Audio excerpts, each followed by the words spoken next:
Task Force Leader Hudiger's got us buttoning up this corner at the division break of Romeo and Lima, trying to tie this piece of dozer line in a chain, which is 66 feet.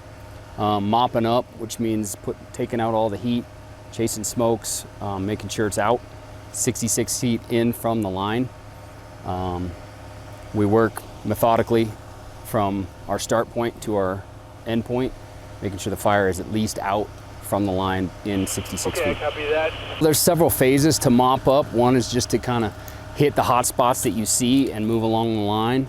And then you follow that up with cold trailing, which you kind of just line out along your prescription. So 66 feet, get your crew line up and you walk that 66 feet, checking for heat, putting out what you find.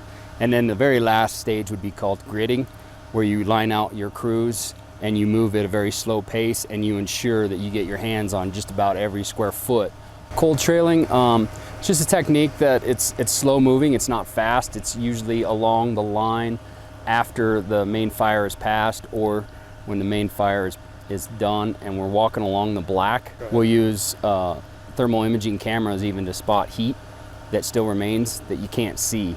It's kind of, you would think you'd be able to see if it was burning, there's smoke, but that's not always the case. Heat can hide down deep where you can't see it for a long time.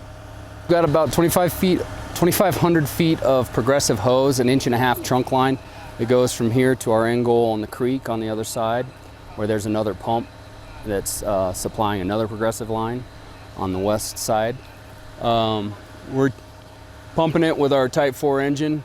We have a water tender that comes in and drops about 2,000 gallons of water into our porter tank, and we draft out of that porter tank into our pump and pressurize that line the whole day so that we have water that we can use as well, not just hand tools. When we got here yesterday, there was a lot of heat on the line. That's just denoted not just by smoke, but you can feel it, even see it in some places. A lot of things still burning down deep, not necessarily orange flame that you can see, although yesterday we did have a fair amount of that, but just heat, residual heat that sitting in the duff in the deep layers of the burnable fuels on the ground. And when that's near the line, all it takes is a little bit of wind to blow an ember across even a 10-foot dozer line and spark a fire on the other side.